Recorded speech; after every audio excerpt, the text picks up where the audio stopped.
அவங்க பாஷை எப்போதும் அப்படிதானுங்க. அவங்க அப்பா வீட்டு பணமா அப்படின்னு கேட்கற மாதிரி எல்லாம் பேசுறவங்க அவங்க அப்பா வீட்டு சோத்தை வச்சுட்டு அவர் இன்னைக்கு பதவியை அனுபவிச்சுட்டு இருக்காரா அப்படின்னு சொல்ல முடியுமா? கேட்க முடியுமா? மக்களால தேர்ந்தெடுக்கப்பட்டு வந்திருக்காரு. அவர் கொடுக்க வேண்டிய அந்த மரியாதை நம்ம கொடுக்க தானே கொடுக்குறோம். இந்த அப்பா வீடு உன் ஆத்தாவா இந்த பேச்செல்லாம் அரசியல் நல்லது இல்லைங்க. அவர் அரசியல் ரொம்ப முன்னுக்கு வரணும்னு ஆசைப்படுறாரு இல்லைங்களா? அந்த குடும்பமும் ஆசைப்படுது இல்லைங்களா? பேசுற பாஷை மொழி. அவங்க தாத்தா பேர்பட்ட தமிழ் அறிஞர். உயிர் இழந்தவர்களோட குடும்பத்துக்கும் பொருள் சேதம் ஏற்பட்டவர்கள் குடும்பத்திற்கும் ஆழ்ந்த இரங்கலை முதல்ல தெரிவிச்சுக்கிறேன். மத்திய அரசு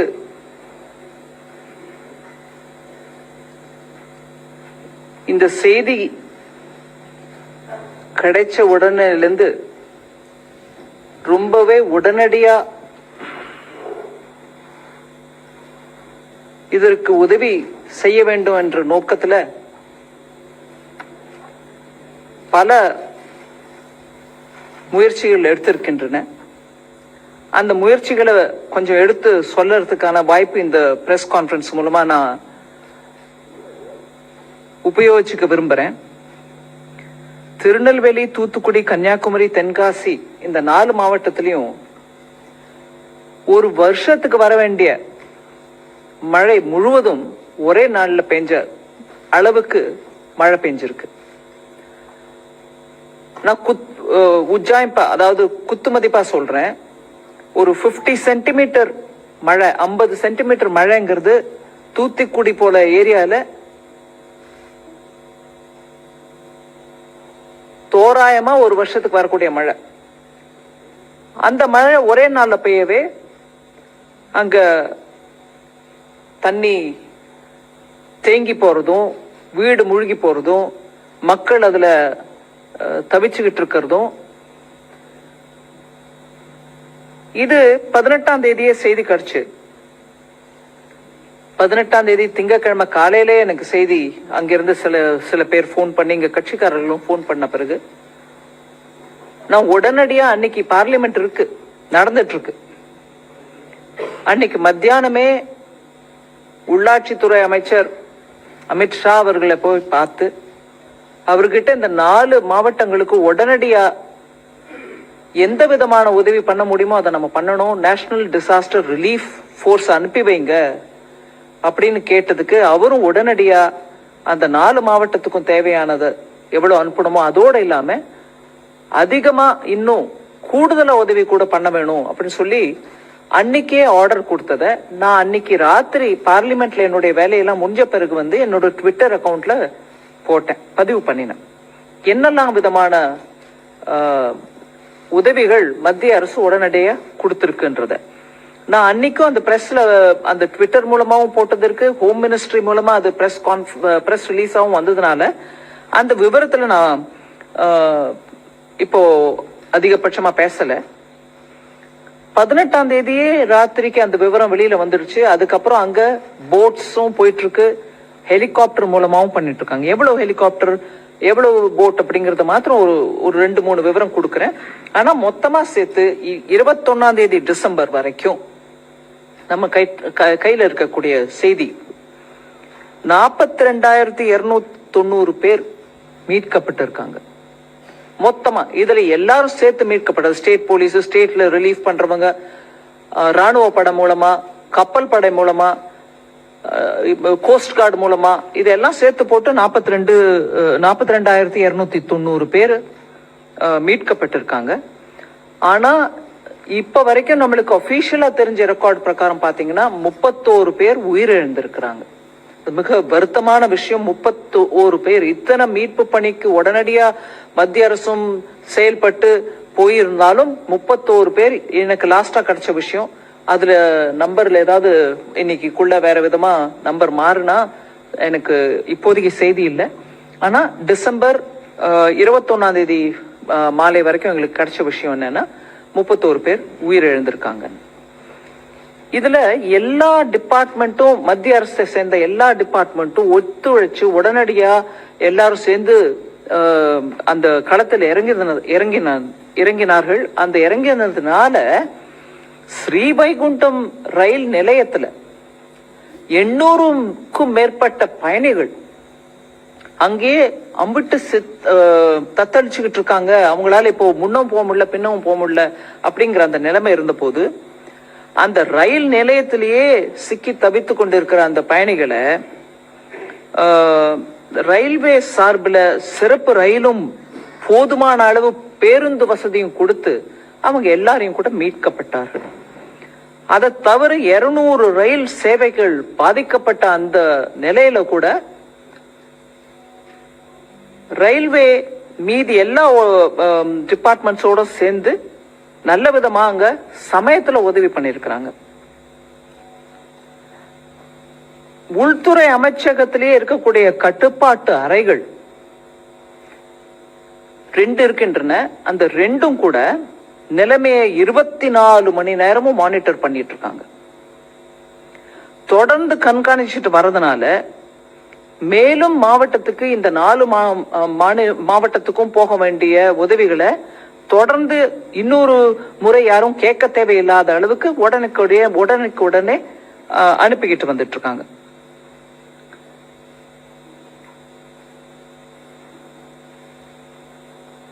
இந்திய விமானப்படை மூலமாக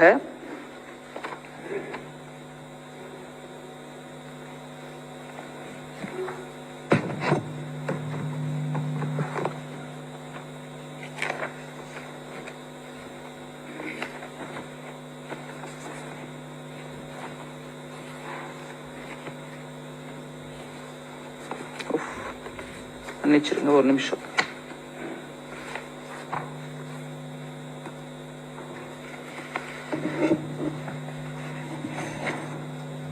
இந்திய விமானப்படை மூலமாக 5 ஹெலிகாப்டரும் அந்த 5 ஹெலிகாப்டரும் கூட 21 டிசம்பர் மாலை வரைக்கும் 70 முறை, அதாவது சார்டிஸ் ஒரு மிஷன். இன்னைக்கு இங்க இந்த பாயிண்ட் இந்த ஸ்டேஷன்ல இருந்து கிளம்பி ஒரு வேலைக்கோசம் போறது ஒரு சார்டின்ற கணக்கு. சோ ஒரு ஹெலிகாப்டர் 70 சார்டி மேனிக்கு அந்த 5 ஹெலிகாப்டரும் சேர்ந்து 70 முறை கிரவுண்ட்ல போய் மக்களை மீட்பு பணியில இறங்கி இருக்கிறாங்க. அதே போல கடற்படையை சேர்ந்த 6 கடற்படையை சேர்ந்த ஹெலிகாப்டரும் அந்த நம்பர் தான். ஒரே நிமிஷம் சொல்றேங்க, ஒரே நிமிஷம் மன்னிச்சுக்கோங்க.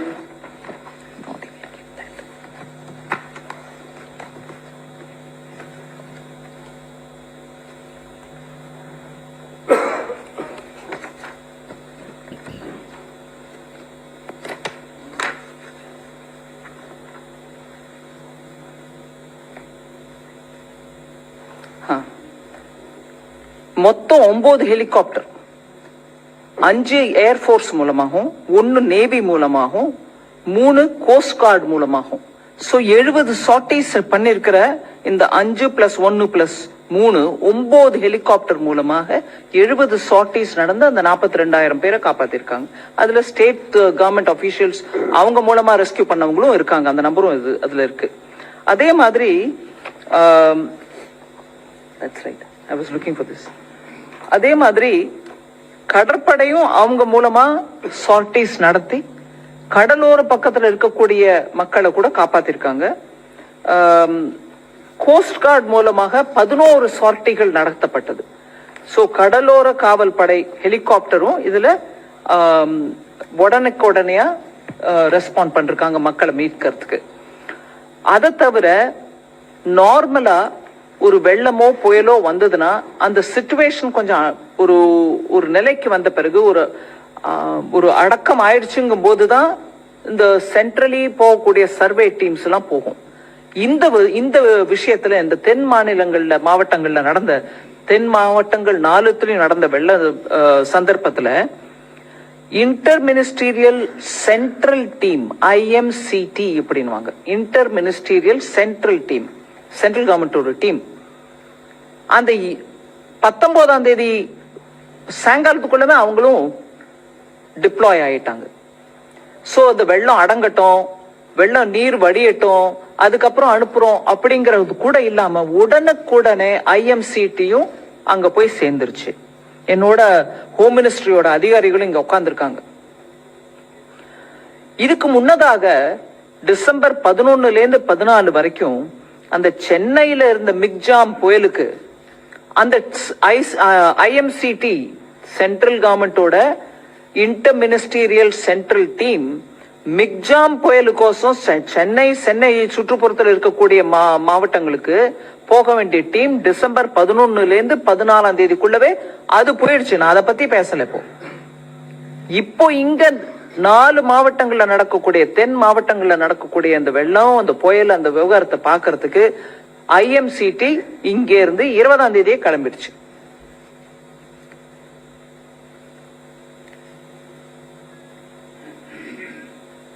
தேசிய பேரிடர் மீட்பு படை அதாவது என்டிஆர்எஃப், ராணுவம், விமானப்படை, கடற்படை, கடலோர காவல் படை, கோஸ்ட் கார்டு, இது எல்லாத்தையும் சேர்த்து போட்டு இவங்க மாத்திரம் 5049 பேரை மீட்டு இருக்காங்க.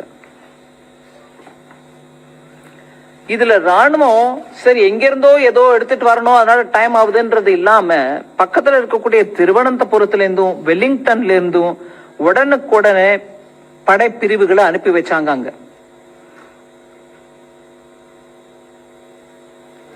கடற்படையுமே உடனே ஜெமினி படகுகளை மீட்பு பணியில இறக்கியிருக்காங்க. நவீன லகு ரக அதாவது லைட் ஏர்கிராப்ட்ஸ், ஹெலிகாப்டர்ஸ், நேவி அதையும் எடுத்துட்டு போய் மக்களை மீட்கிறதுக்கு முயற்சிருக்காங்க.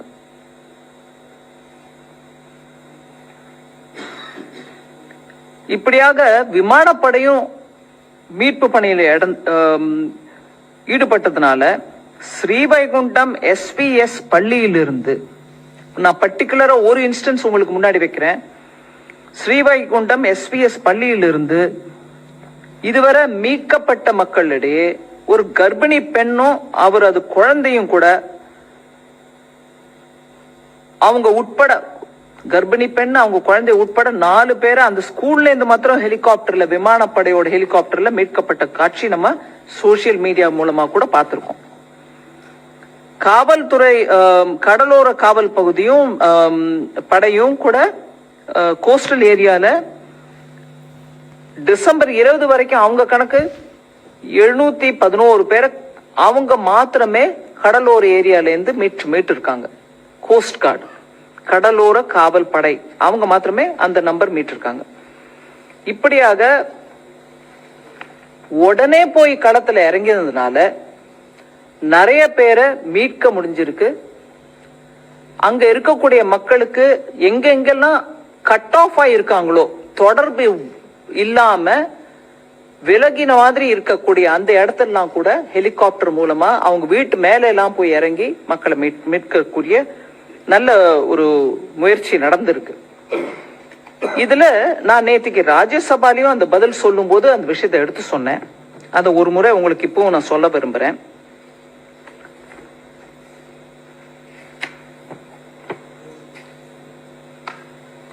ஒவ்வொரு வருஷமும் ஸ்டேட் டிசாஸ்டர் ரிலீஃப் ஃபண்டுக்கு சென்ட்ரல் டிசாஸ்டர் ரிலீஃப் ஃபண்ட்ல இருந்து நேஷனல் டிசாஸ்டர் ரிலீஃப் ஃபண்ட்ல இருந்து பணம் கொடுக்கறது உண்டு. அது மத்திய அரசோட பங்கு சமயத்துக்கு கொடுக்கணும்.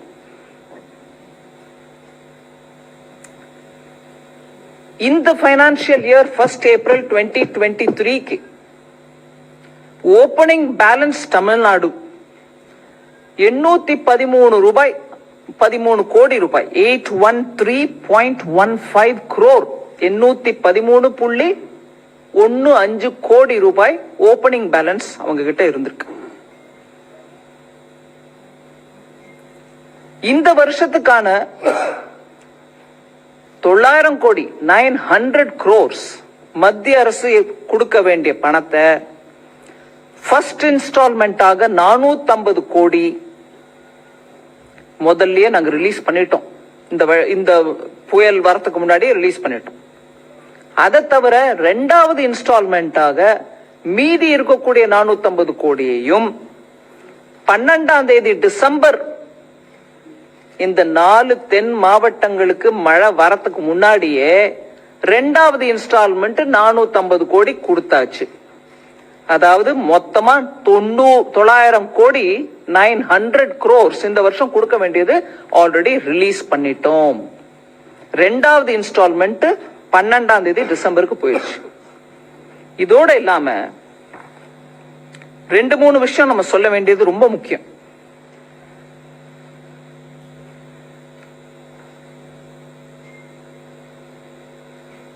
தமிழ்நாட்டில் இருக்கக்கூடிய ரீஜனல் மெட்ரலாஜிக்கல் சென்டர், மெட்ராலஜி, அத வானிலை அறிக்கை கொடுக்கக்கூடியவங்க, ரீஜனல் மெட்ராலஜி சென்டர் சென்னையில இருக்கு.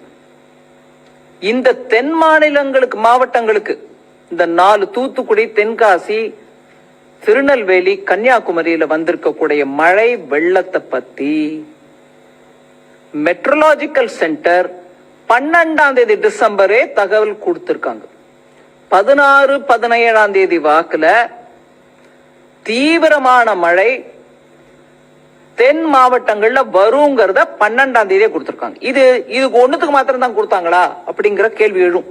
அதுக்கு முன்னாடியே நான் சொல்லிடுறேன், இது மோஸ்ட் மாடர்ன் சென்டர். இந்த ரீஜனல் மெட்ரலாஜிக்கல் சென்டர் சென்னையில எது இருக்கோ அதை பத்தி நான் சொல்றேன். அவங்க 5 நாள் முன்னிலையிலேயே வரக்கூடிய 5 நாள்ல என்ன நடக்க போகுதுன்றத சொல்லிட்டே இருக்காங்க. இன்னைக்கு இல்ல, இப்ப இல்ல, எப்போதும் அவங்க 12 நாள் முன்னாலேயே என்ன வரப்போகுது, அதுக்கு எப்படி நம்ம தயார் பண்ணிக்கலான்றதுக்கு முன்னெச்சரிக்கையாக அவங்க 5 நாளுக்கு முன்னாடியே சொல்றாங்க. அதை தவிர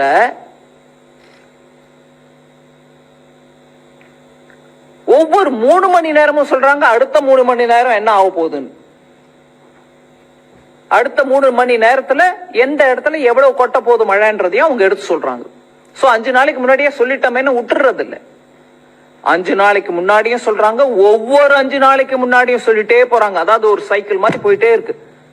12ஆம் தேதி சொல்றது 16, 17ஆம் தேதி வரைக்கும் உள்ள 5 நாள், 13ஆம் தேதி சொல்றது 17, 18ஆம் தேதி வரைக்கும் இருக்கக்கூடிய 5 நாள். அப்படியே அதை ரொட்டேட் போயிட்டே இருக்கு வண்டி.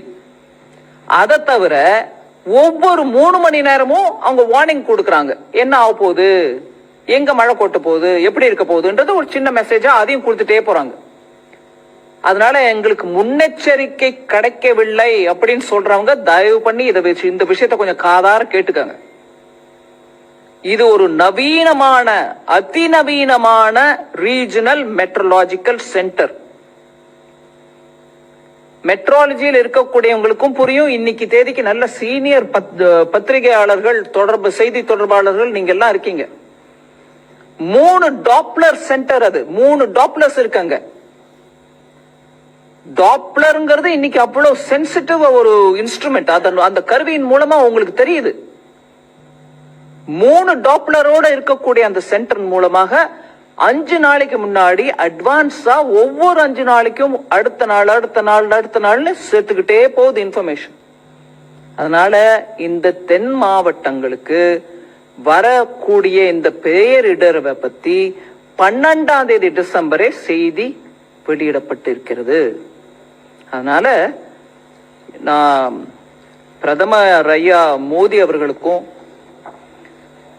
உள்துறை அமைச்சர் அமித்ஷா அவர்களுக்கும் இதுல நான் பர்சனலா இந்த தடவை இன்வால்வ் ஆனேங்கிறதுனால என்னுடைய அனுபவ ரீதியா நான் சொல்றேன். போய் உட்கார்ந்து இந்த தமிழ்நாட்டுல இந்த 4 மாவட்டங்கள்ல ஒரு பேரிடர், இவ்வளவு மழை வருது, வருஷத்துக்கு கொட்ட வேண்டிய மழை ஒரே நாள்ல கொட்டுதுங்க, எங்களுக்கு உதவி தேவைன்னு கேட்ட உடனே ஏன் முன்னாலேயே அதிகாரிகளுக்கு ஆர்டர் கொடுத்து ஹோம் செக்ரட்டரிக்கு போன்ல கூப்பிட்டு சொல்லி அனுப்பி கொடுங்க. எங்க இருந்தாலும் நீங்க எங்க இருந்து எப்படி கப்பல்கள் எடுத்துட்டு வருவீங்களோ, ஹெலிகாப்டர் எடுத்துட்டு வருவீங்களோ எடுத்துட்டு வந்து கொடுங்க அங்க உதவின்னு ஏன் முன்னாடி ஆர்டர் பண்ணாரு. அது கேட்ப அன்னைக்கு ராத்திரிக்குள்ள ரிட்டர்ன் ஆர்டர் நம்ம கண் முன்னாடி வந்துச்சு.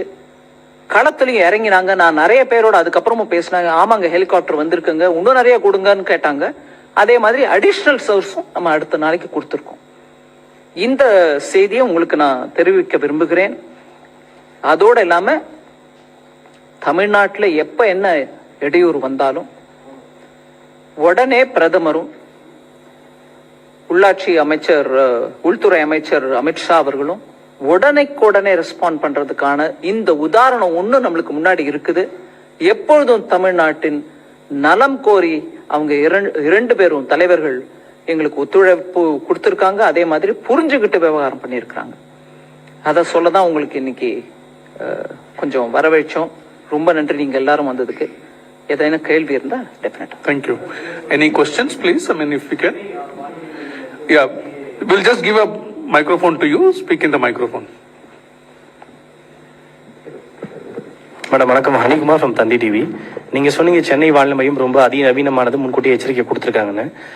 இப்போ அன்புமணி அவர்கள் கூட சொல்லியிருக்காரு சென்னை வானிலை ஆய்வு மையத்தை இழுத்து மூடணும். ஏன்னா வெளிநாடுகளில் ஒரு நாளைக்கு எத்தனை மணி நேரம் எவ்வளோ நேரம் மழை பெய்யும், எவ்வளோ சென்டிமீட்டரில் பெய்யுன்றதுலாம் ரொம்ப அக்யூரேட்டாக கொடுக்குறாங்க. ஆனால் இதில் அந்த மாதிரிலாம் கொடுக்கறது இல்லை அப்படின்ற ஒரு குற்றச்சாட்டை முன் வச்சிருக்கிறாரு. அதுக்கு உங்களுடைய பதில்? அந்த குற்றச்சாட்டு சரியானதுக்கா இல்லை. ஏன்னா நான் இப்போ உங்களுக்கு விளக்கமாக சொன்னேன்.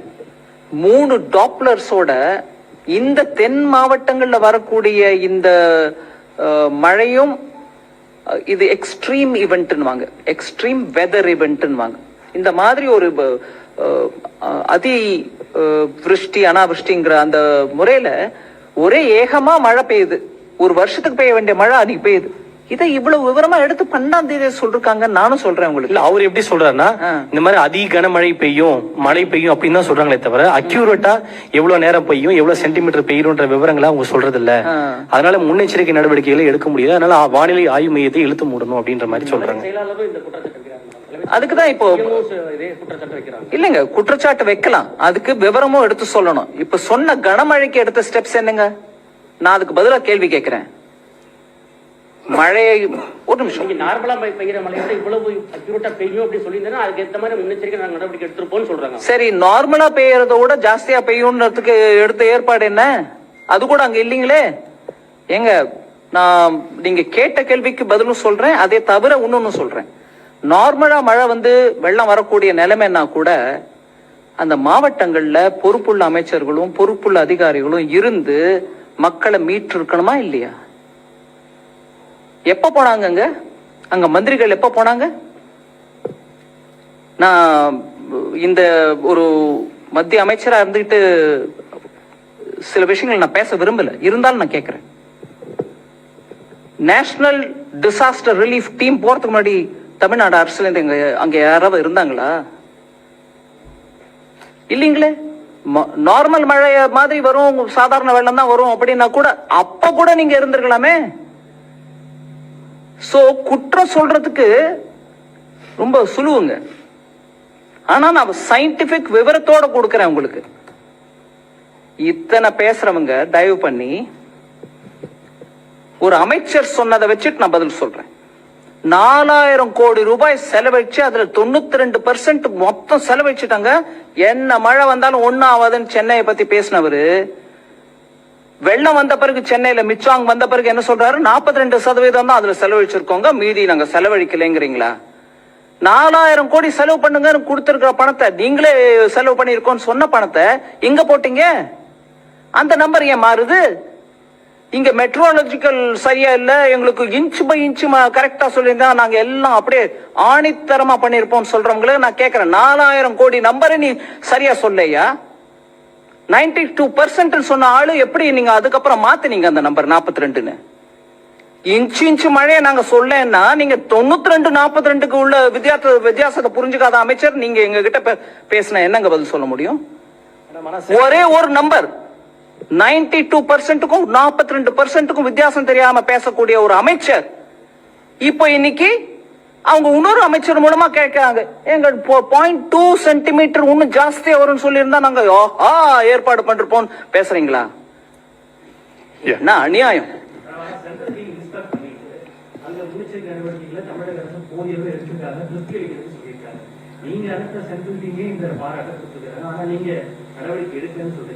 நான் நடவடிக்கை எடுக்கலன்னு நான் பேசவே இல்லை. அங்க எடுத்திருந்தா இந்த நிலைமை வந்திருக்குமான்னு கேட்கிறேன். 92% சொல்லி அதை மழை வந்ததுக்கு அப்புறம் 42 பேசுற அமைச்சர்கள் இருக்கும்போது மத்திய அமைச்சர்கள் டீம் வந்துட்டு நல்லா இருக்கு, நீங்க கொடுத்த டேட்டா வச்சு சொல்லிருப்பாங்க. நீங்க 92 சொன்னப்போ நல்லா இருக்குங்கிறோம். நீங்களே வந்து இல்லைங்க 92 இல்ல 42 சொன்னீங்கன்னா அதையும் நீங்க கேட்கணுங்க. எங்களை கேளுங்க, நாங்க பதில் கொடுக்குறோம். அங்க கேளுங்க. 4000 கோடியில 42 தான் செலவழிச்சிருக்கீங்க சென்னையிலன்னா, இன்னும் டாப்லரை வச்சுட்டு இன்ச் பை இன்ச் மழை கேக்குறீங்களா? என்னது இருக்கிற ஸ்டெப்ஸுக்கு நீங்க என்ன எடுத்தீங்கன்னு கேக்குறேன். நான் 12ஆம் தேதி வார்னிங் கொடுத்தது, எங்களுக்கு சமயத்துல வார்னிங் கொடுக்கறேன்னு சொன்னவங்களே நான் கேக்குறேன். 12ஆம் தேதி 5 நாளைக்கு முன்னாடி கொடுத்த வார்னிங் இல்லைங்கிறீங்களா? அப்ப நீங்க சொல்றீங்களா 12ஆம் தேதி வார்னிங் கொடுக்கலன்னு? Yeah, please go ahead. No, please speak in the microphone, please. Madam. Just 1 second, we'll come to you. இதே மாதிரி அங்க 2015 அக்டோபர்லயே சவுத் ஏசியன் கான்ஃபரன்ஸே நடந்தது. இந்த மாதிரி 150 டைம்ஸ் ரெயின் வரும்னு சொல்லிட்டு எக்ஸ்பெக்டேஷன் பண்ணாங்க. ஆனா அப்பவும் இந்த மாதிரி மிஸ் ஆச்சு. ஏன்னா இதுக்கு ஒரு சென்ட்ரலுக்கும் ஸ்டேட்டுக்கும் இந்த மாதிரி சயின்டிஸ்ட் டெக்னிக்கலா டிஸ்கஸ் பண்றாம வைக்கிறாங்க. ஆனா அட்மினிஸ்ட்ரேஷனுக்கு ப்ராப்பரா கம்யூனிகேட் பண்றதுக்கு சென்ட்ரலுக்கும் ஸ்டேட்டுக்கும் ஒரு ப்ராப்பர் மெக்கானிசம் இல்லாம ஒவ்வொரு தடவையும் போயிட்டு இருக்கு. அதுக்கு என்ன ஒரு தீர்வு இருக்கு? நல்லா கேக்குறீங்க நீங்க. 2015 நான் போனேங்க அம்பத்தூர்ல, வெள்ளத்துல நடந்து போனேன். உள்ளெல்லாம் போய் பார்த்துட்டு வந்தேன். அந்த எஸ்டேட்ல எப்படி இருக்காங்க, எம்எஸ்எம்இ யூனிட்டுக்கு என்ன நஷ்டம் நடந்திருக்கு, எங்க இருந்து அந்த கால்வாயெல்லாம் மூடப்பட்டிருக்கு, அதிக நீர் ஓடி வரும்போது அது அப்படியே அதோட தடத்துல போய் கடல்ல கலக்க வேண்டிய ரூட்ல எல்லாத்துலயும் அடைச்சு அங்க என்னெல்லாமோ கட்டி இருக்கிறதெல்லாம் பார்த்து அவங்க இண்டஸ்ட்ரியல் எஸ்டேட்ல இருந்தவங்களே என்கிட்ட சொன்னாங்க. இதை தவிர நான் இன்னைக்கு சொல்ல வேண்டிய விஷயம் ஒண்ணு சொல்லாம விட்டதுனால அதையும் இப்ப சேர்த்து சொல்றேன் உங்களுக்கு. இன்சூரன்ஸ் கம்பெனிகளை 19ஆம் தேதியே அவங்க சென்னையில போய் உட்காந்து அம்பத்தூர் எஸ்டேட்ல அந்த டெலிகேஷன் நான் கேட்டேன். நான் அனுப்பி வச்ச இன்சூரன்ஸ் கம்பெனிங்க உட்கார்றதுக்கு இடம் இருக்கா இல்ல வேற எங்கேயாவது உட்காரணுமா? இல்லைங்க, எங்க எஸ்டேட்லயே நாங்க இடம் கொடுக்குறோம், அனுப்பி வைங்க. எல்லா இன்சூரன்ஸ் கம்பெனியும் போயிருக்காங்க. உடனடியாக அவங்களுக்கு நிவாரணம் கையில கொடுங்கன்னு சொல்லி அனுப்பியிருக்கிறோம். சோ மத்திய அரசு பண்ணிக்கிட்டே இருக்கும். ஆனா மாநில அரசு இந்த மாதிரி 4 கேள்வி உங்ககிட்ட பூத்திட்டு எங்களை விட்டு கேட்க சொல்லிட்டே இருப்பாங்க. நாங்க பதில் கொடுத்துட்டே இருப்போம். அவங்க பண்ண வேண்டிய செயல், அம்பத்தூர்ல 2015 வந்த வெள்ளத்துக்கு அப்புறம் அம்பத்தூர்னா தொழில் மையம். அங்க இருக்கக்கூடிய தொழில் படுத்துருச்சுன்னா நம்மளுக்கு வருவாய் தமிழ்நாட்டுக்கு அஃபெக்ட் ஆகுது. 2015 வெள்ளத்துக்கு அப்புறம் என்ன கத்துக்கிட்டீங்க பாடம்? அந்த பாடத்துக்கு ஏற்ப என்ன பண்ணினீங்க? அந்த பாடத்துக்கு ஏற்ப நீங்க பண்ணிருந்தீங்கன்னா இன்னைக்கு வந்த வெள்ளம் அம்பத்தூர்ல தேங்கி இருக்காது. அங்க இருக்கக்கூடிய ஒவ்வொரு இண்டஸ்ட்ரியும் அஃபெக்ட் ஆயிருக்காது. என்ன பார்த்து டெலிகேஷன் என்ன கேக்குறாங்க, எங்க 2015 இருந்து இந்த அவஸ்தைப்படுறோம். நீங்க கேக்குறீங்க மத்திய அரசும் மாநில அரசும், நாங்க பண்ணிக்கிட்டே தான் இருக்கோம். நான் உங்களுக்கு எடுத்து ஒவ்வொரு விவரமும், நான் என்னோட ஓபனிங் ஸ்டேட்மெண்ட்ல இவ்வளவு விவரம் கொடுக்க வேண்டாம்னு உங்களுக்கு ஒரு கிளிப்தமா கிறிஸ்பா சொல்லிட்டு இருக்கேன். எடுத்த செயல் என்னங்க தமிழ்நாட்டுல? அம்பத்தூர் இன்னைக்கு மூழ்கி இருக்கு. பணம் மாத்திரம் கொடுக்கிறோம், எவ்வளவுனோ கொடுக்கிறோம், இன்னைக்கும் கொடுக்கிறோம். என்ன நடந்துச்சு அங்க? ஒரு ரயில்வே லைன் கடியில கட்டின பாலத்துல தண்ணி திரும்பி எஸ்டேட்டுக்குள்ளவே வருது. அது மத்திய அரசு பொறுப்பா? அங்க தொழில்துறையில இருக்கிறவங்களை போய் கேளுங்க. Please go ahead. No, please speak in the microphone only. யாருங்க? Here. யார் கேக்குறா? கொஞ்சம் மைக்ல கேளுங்க.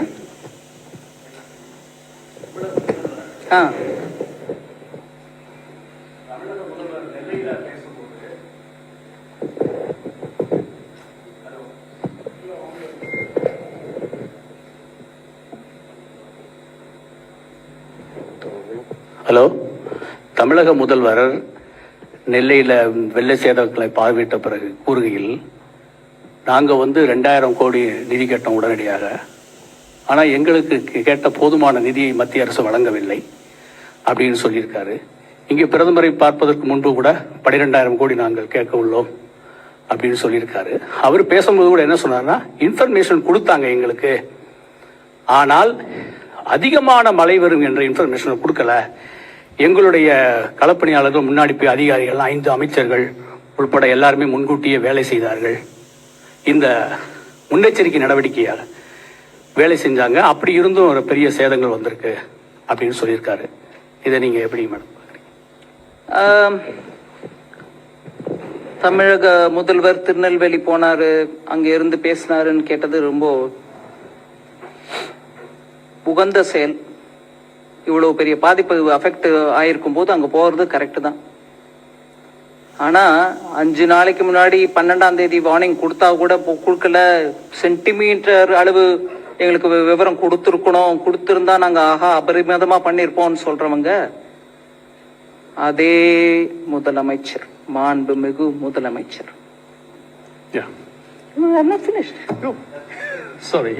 அதே மாண்புமிகு முதலமைச்சர் இங்க இருந்து நாங்க அனுப்பிட்டு இருக்கோம் என்டிஆர்எஃப். முதலமைச்சர் ஐயா இங்க இருந்தாருங்க. ஏன் 4 மாவட்டத்துல எப்பொழுதும் காணாத, வரலாறு காணாத மழை, மக்கள் திணறிட்டு இருக்காங்க. மத்திய அரசே எனக்கு என்டிஆர்எஃப் கொடுத்து அனுப்பு, நானும் அங்க இருந்து நான் நிவாரண பணியை பார்ப்பேன்னு சொல்லாம டெல்லியில இருந்தாருங்க. இன்னைக்கு ஒரு 4 நாள் கழிச்சு போய் திருநெல்வேலியில, 3 நாள் கழிச்சு போய் திருநெல்வேலியில் நின்னுக்கிட்டு அவர் பேசுறாருன்னா நாங்க கேட்டுக்கிறோம், அந்த மரியாதை கொடுத்து கேட்டுக்கிறோம்.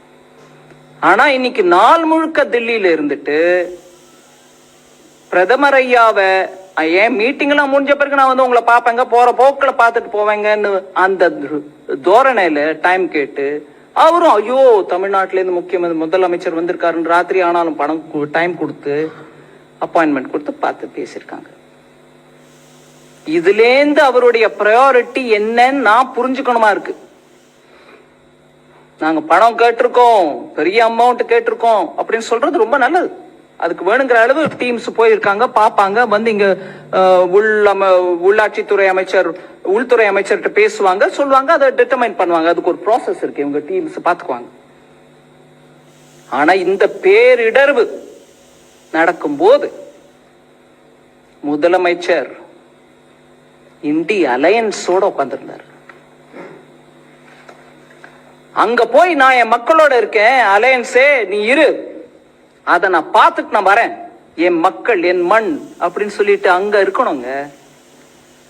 அது இல்லாம வாய்க்கு என்ன வந்துச்சு நஷ்டம் அப்படின்னு சொல்லிட்டு எனக்கு 12,000 16,000 எதுக்கு எவ்வளவு கொடுக்கணுமோ அது கொடுப்பாங்க. நான் அதை கமெண்ட் பண்ணல. 12,000 ஜாஸ்தின்னு சொல்ல, 16,000 குறைச்சல்னு சொல்லல. இங்க முழு நாளும் இருந்து விட்டு அந்த மாவட்ட மக்களை பத்தி எங்க கிட்ட பேசுறீங்களா? நாங்க அதுக்கு முதல் நாளே அனுப்பி கொடுத்துட்டோங்க NDRF. Wait a second, one by one, please. எல்லாருக்கும் கொடுக்கறோம். ஒரு நிமிஷம் இருங்க. Please, யாருக்கு சொல்றாங்களோ one by one. The lady here.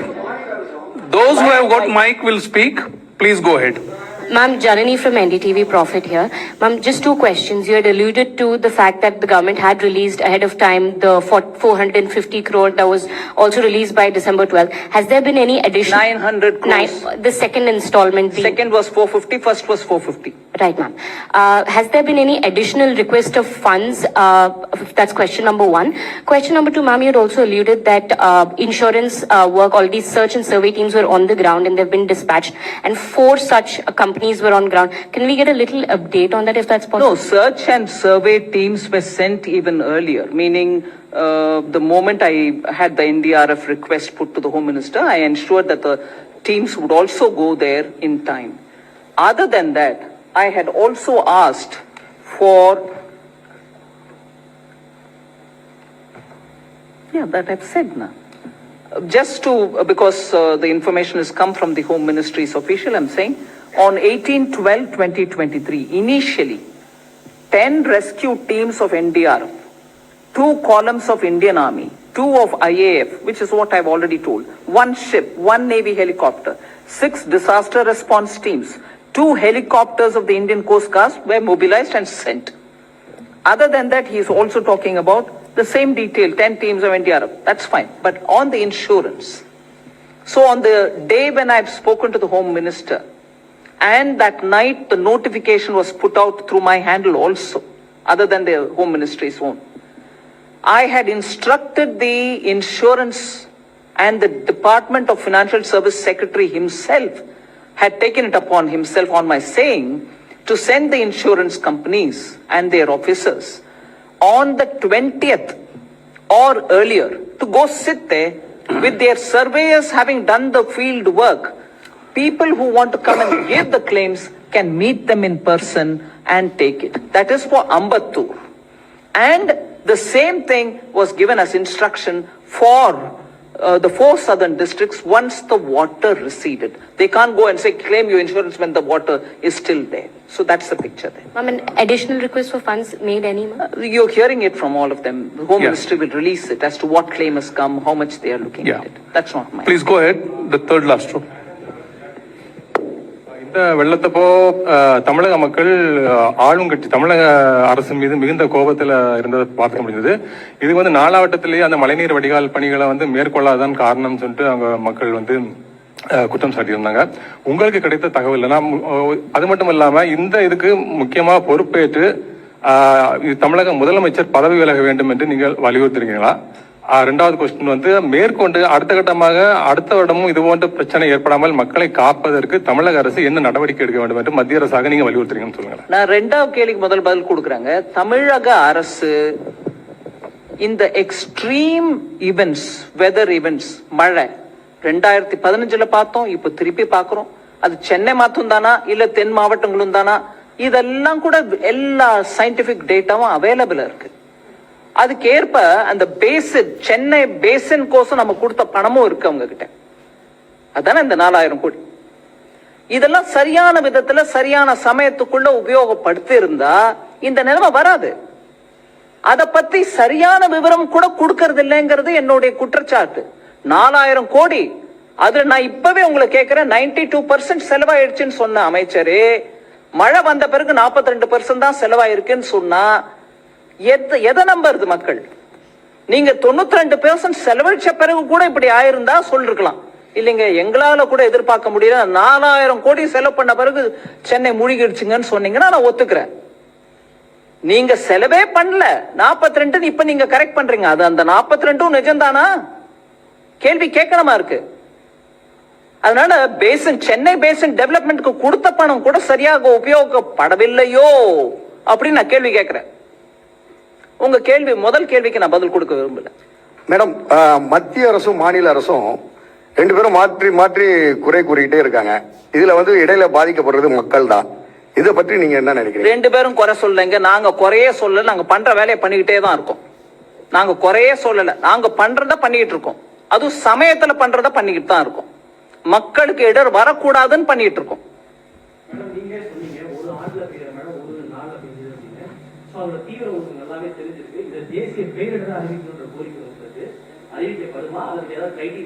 தேசிய பேரிடர்வு அப்படின்றது ஒன்னும் அனௌன்ஸ்மெண்ட் பண்றதுக்கு இல்ல. ஏன்னா அந்த அந்த இடத்துல நடந்த நிகழ்ச்சி அப்படிப்பட்டது இல்ல, உத்தராகண்ட்ல நடந்ததுதான் அப்படி நாங்க சொல்ல. There is never an announcement. Please correct me if I am wrong. As தேசிய பேரிடர்வு, அதாவது நேஷனல் டிசாஸ்டர்ன்ற அனௌன்ஸ்மெண்ட் மத்திய அரசு அனௌன்ஸே பண்ணல. வேற ஸ்டேட்டுக்கு பண்ணாங்க, தமிழ்நாட்டுக்கு பண்ணல. இல்லைங்க, அந்த சிஸ்டமே இல்லைங்க. There is no such thing as announcing that this is a பேரிடர்வு, national disaster. No, there is nothing like that.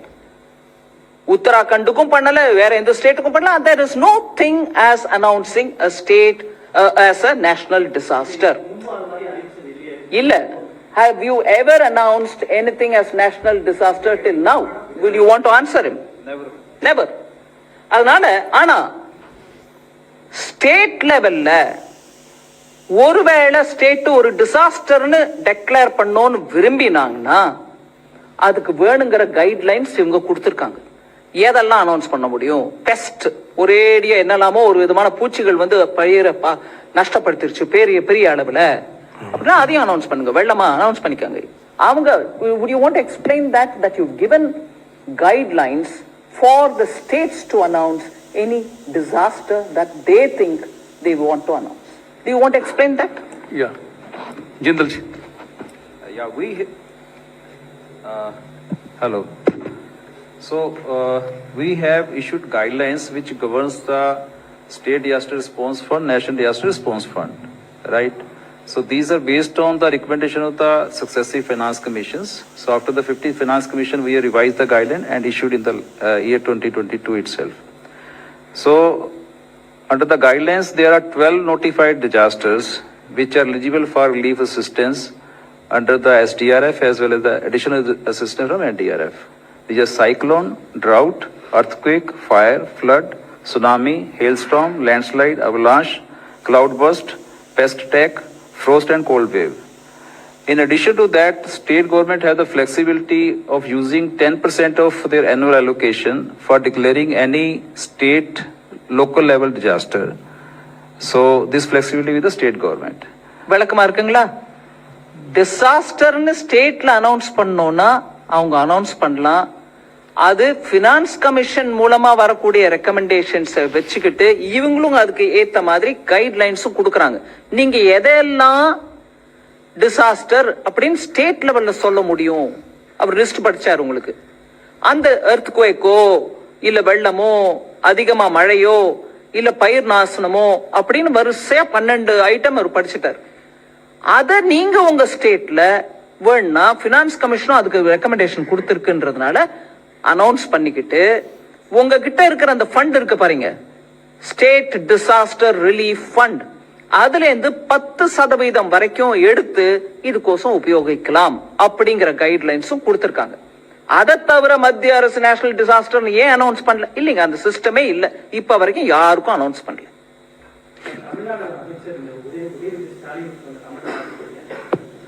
என்ன கமெண்ட்டுங்க?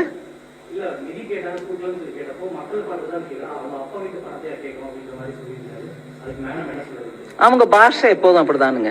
அத சனாதன தர்மம் போது கூட அப்படிதான் நாங்க அழிக்க வரல ஒழிக்கவே வந்திருக்கோம் எல்லாம் பேசினாரு இல்லைங்களா? அவரோட பாஷை எப்போதும் அப்படிதான் இருக்கும். அதனால ஒன் மினிட்,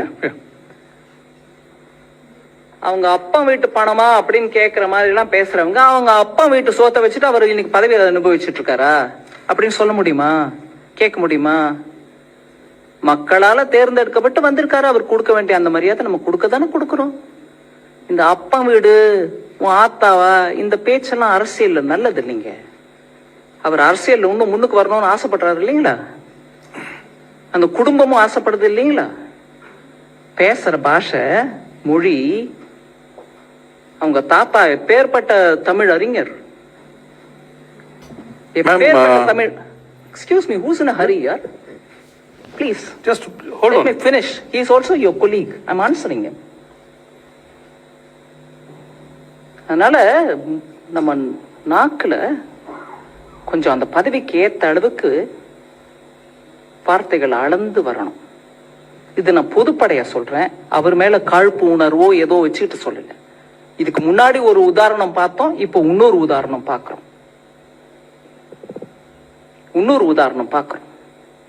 மக்கள் அங்க மழையில அவஸ்தைப்பட்டு இருக்கும்போது அனுப்பி கொடுத்தது சென்ட்ரல் கவர்மெண்ட் டிசாஸ்டர் ரிலீஃப். நீ அட்வான்ஸா பணத்தை 12ஆம் தேதி டிசம்பருக்குள்ள 900 ரூபாய் கொடுத்து 900 கோடி கொடுத்துருக்கோம். அது ஏன் அப்பா சொத்துனோ உங்க அப்பா சொத்துனோ நான் சொல்ல மாட்டேன், எப்பொழுதும் சொல்ல மாட்டேன்.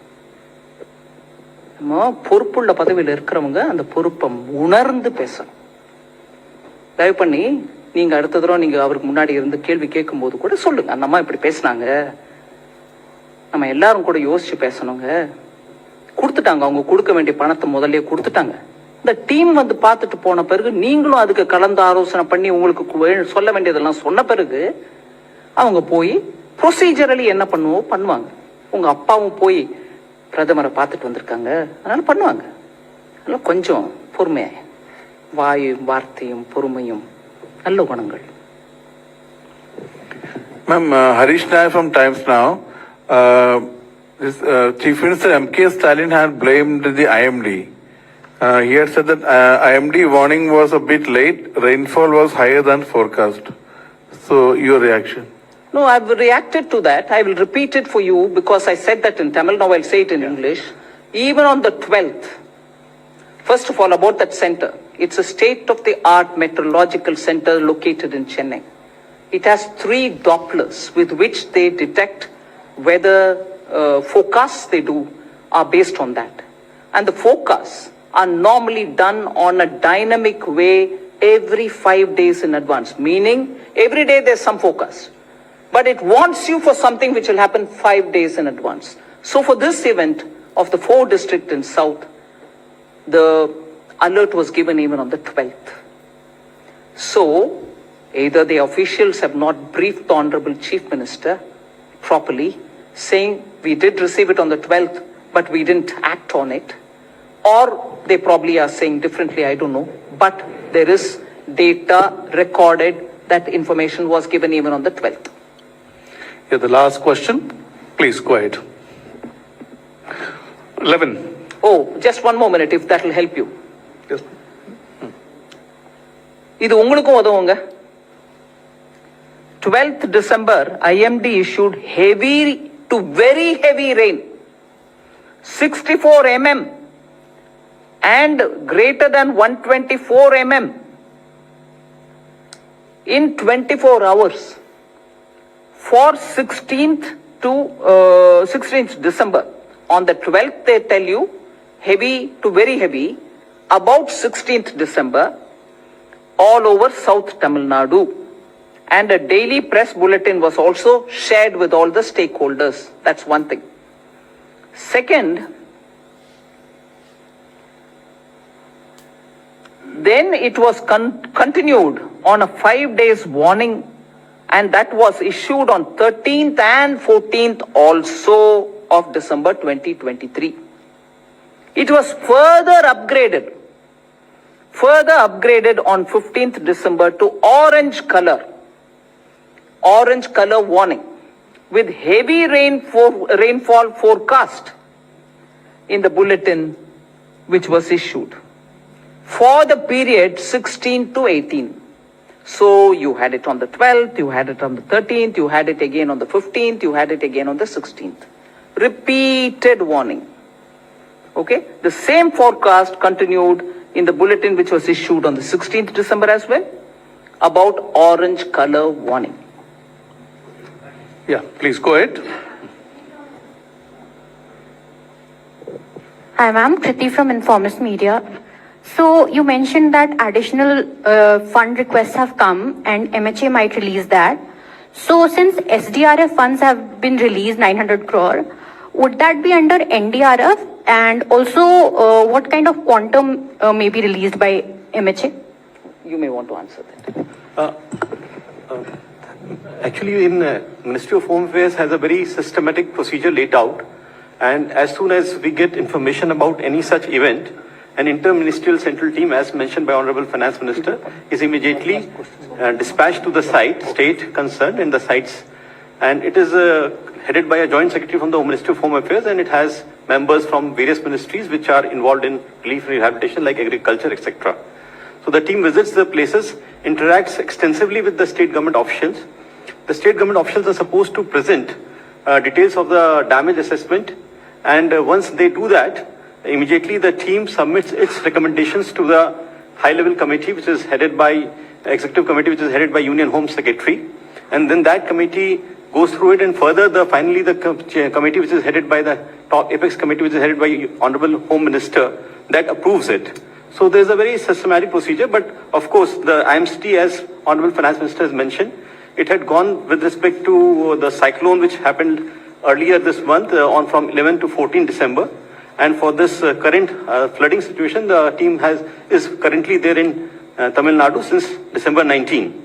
So as soon as we get the assessment from the state government and the report of this interministerial team, immediately the central government will do the needful. Thank you. Yes, please. Ma'am, do you see a gross misutilization of funds given by the center? The fact that floods have occurred in 2015, now it has occurred in... Also spoke about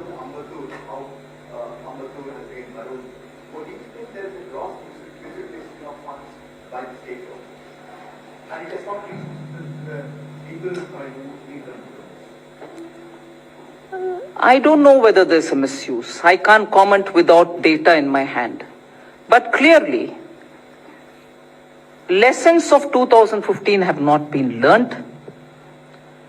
Precautionary steps which have to be taken at the state level for organizing economically vulnerable areas like industrial estates, railway stations, harbor, airports, those will have to be given additional support. I can for sure say that that's not happened. I don't know about misuse of fund because I don't have the data, but தவிர்ப்புக்கு வேணுங்கிற விஷயங்கள் நடவடிக்கைகள் எடுக்கப்படவில்லை. வெள்ள தவிர்ப்பு, வெள்ள நிவாரணம், அதுக்கப்புறம் வெள்ளம் வந்த பிறகு நிவாரணம், தவிர்ப்புக்கான முயற்சிகள் சரியா எடுக்கப்பட்டிருந்தா இந்த நிலைமை வந்திருக்காது. நான் சென்னை சுற்றி இருக்கக்கூடிய Ambattur, industrial estate, harbour, railway station, port, அதை பத்தி பேசுறேன். தென் மாவட்டங்கள்ல அங்க இத்தனை கன்ஜெஷன் இல்ல, அதனால ஒரு நாள் பெஞ்ச மழை இல்ல, ஒரு வருஷத்துக்கான மழை ஒரே நாள்ல பெஞ்சா கூட மறுநாள் அது கொஞ்சம் வேலைக்கு போயிடுச்சு. சென்னையில் அது நடக்கலையே.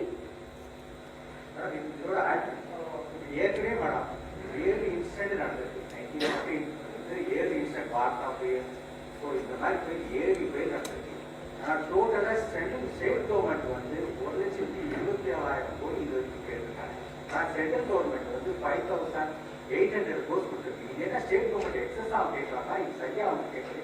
ஆனா அவங்க நான் இவ்வளவு கேட்கிறோம் அப்படின்னு ஒவ்வொரு முறையும் அவங்க காரணம் ஒவ்வொரு ஸ்டேட்ல ஒவ்வொரு விதமா இருக்கலாம். அதுல நான் இப்போ பெரிய டீட்டெயில போக முடியாது. அது டீட்டெயில் பாக்குறது ஹோம் மினிஸ்ட்ரி. அவங்க இப்பதான் நல்லா எக்ஸ்பிளைன் பண்ணாங்க. உங்களுக்கு அதுக்கு ஒரு ப்ராசஸ் இருக்கு. அந்த ப்ராசஸ் மூலமா அங்கேயும் போயிட்டு விசாரிச்சுட்டு வந்தவங்க, அந்த போய் விசாரிச்சு சர்வே பண்றவங்களோட உட்காந்து ஸ்டேட் கவர்மெண்ட் பேசுறாங்க. அந்த இன்புட்ஸ் எல்லாம் எடுத்துக்கிட்டு தான் இவங்க ஃபைனலைஸ் பண்றாங்க amount. So I may not be in a position to comment. The last question please. ஒரு நிமிஷம். No, let him ask question. I mean, அவர் வந்த பிறகு வரேன்.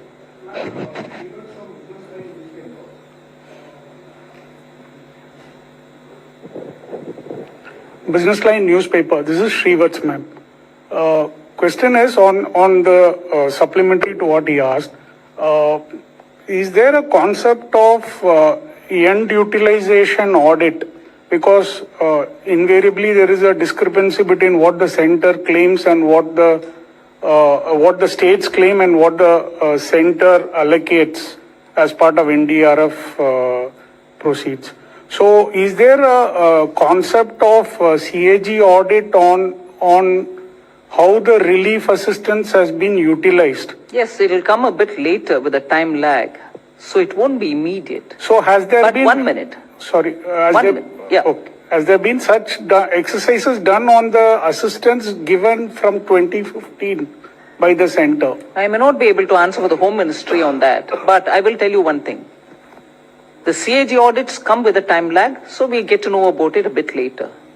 But if you're using the expression end user... End utilization. End utilization, which means there is a user for whom you've spent and there is the utilization arising out of it.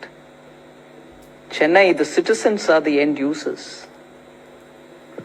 You see how they are in a position to face or not face or struggle in such a situation. The end utilization certificates will come, but the end user is telling you it's not happened. So for a short while till the CAG report comes, you can take this as a end user's assessment. Feedback. Utilization will come through the CAG and the assessment will be done by them. Yeah. Thank you. ஒரு நிமிஷம் mic கொடுத்துட்டாங்க. Mike. Tamil Nadu அரசாங்கம் பாதிக்கப்பட்ட மக்களுக்கு 6,000 ரூபாய் கொடுத்துட்டு இருக்காங்க. அந்த நிவாரண தொகை போதும்னு நினைக்கிறீங்களா, இல்ல இன்னும் கொஞ்சம் ஜாஸ்தி வழங்கணும் அப்படின்னு நினைக்கிறீங்களா? ரெண்டாவது கொஸ்டின் வந்து, இப்ப எண்ணூர்ல இந்த சிபிசிஎல் நிறுவனத்தோட அந்த எண்ணெய் கழிவுகள் கலந்த விவகாரம் ரொம்ப ஒரு பாதிப்பு ஏற்படுத்தியிருக்கு. கிட்டத்தட்ட ஒரு 10-12 கிலோமீட்டர் தூரம். அது இந்த வெள்ளம் சம்பந்தப்பட்டதா இல்லையே? சென்னை வெள்ளம். சோ இன்னும் கூட அதோட பாதிப்புகள் வந்திருக்கு. இதுக்கு எப்படி ரெக்டிஃபை பண்ண போறோம்? ஆமாங்க. அந்த கழிவுகள்ல இன்னும் எடுக்கிறதே பெரிய பிரச்சனையா இருக்கு. அதுல நிறைய ஹெல்த் ஹசார்ட்ஸ் வேற மக்களுக்கு வந்துகிட்டு இருக்கு. அதை சென்ட்ரல் கவர்மெண்ட் நம்ம எதுவும் பண்ண போறோமா, இல்ல ஸ்டேட்ஸ்க்கு ஏதாவது அதுல பங்கு இருக்கா? ஒரு நிமிஷம். முதல்ல நீங்க கேட்ட கேள்விக்கு நான் பதில் சொல்ல முடியாது. 6,000 ரூபாய் பெர் பர்சனுக்கு கொடுக்குறாங்கன்னா அது அவங்க இஷ்டம், அவங்க கொடுக்குறாங்க. நான் அதை பத்தி காமெண்ட் பண்ணல. அவங்க அதை கொடுத்தது யாருக்கு கொடுக்குறாங்கன்றது நமக்கு தெரியுதா? இன்னைக்கு தேதிக்கு மக்களுடைய பணம் அப்ப சொத்தான்னு கேக்குற அந்த கவர்மெண்ட்ல கொடுக்கற பணம் டைரக்ட் பெனிஃபிட் டிரான்ஸ்பர் மூலமா அக்கௌண்ட்டுக்கு கொடுங்க. அப்ப யாருக்கு ஆக்சுவலா கொடுத்திருக்காங்கன்னு நீங்களும் பார்க்க முடியும். அவர் கேட்கிற மாதிரி சிஏஜி யூட்டிலைசேஷன் சர்டிபிகேட் மூலமா பார்க்க முடியும். இப்ப நீங்க கொடுக்கறது யாருக்கு? நிஜமா வெள்ளத்துல அம்ட்ட உங்களுக்கு கொடுக்குறீங்கன்னு நினைச்சுக்கிறேன் நானு. அதை பத்தி நான் கேள்வி கேட்க முடியாது. ஏன் கேஷா கொடுக்குறீங்க? அது கவர்மெண்ட் பணம் தானே. என் அப்பா சொத்து இல்லையே, உங்க அப்பா சொத்து இல்லையே. போடுங்க டைரக்ட் பெனிஃபிட் டிரான்ஸ்பர் மூலமா அக்கௌண்ட்ல. அதுதான் நான் கேட்கிறேன். 6,000 போதுமா இல்லையா, கொடுக்கணுமா இல்லையா, அந்த பேச்சுக்கே நான் வரல. கொடுக்குறீங்க, அக்கவுண்ட்ல டைரக்டா போடுங்க. இன்னைக்கு மக்களுக்கு எல்லாருக்கும் மோடி ஐயா அக்கவுண்ட் கொடுத்துருக்காரு பேங்க்ல, டைரக்டா அவர் அக்கவுண்ட்ல கொடுங்க. கொடுத்தது யாரு, அந்த பெனிஃபிட் யாருக்கு போய் சேர்ந்ததுன்னு அதுக்கப்புறம் நீங்களே மீடியாவே போய் பார்க்கலாம். இன்னைக்கு ஒரு போட்டோ 2 போட்டோ மூலமா அந்த 6000 சீட்டு கட்டு மாதிரி இப்படி வச்சுக்கிட்டு போட்டோ எடுக்கிறத விட அது பெட்டரா இருக்கும். நீங்க போய் செக் பண்ணலாம் அதுக்கப்புறம்.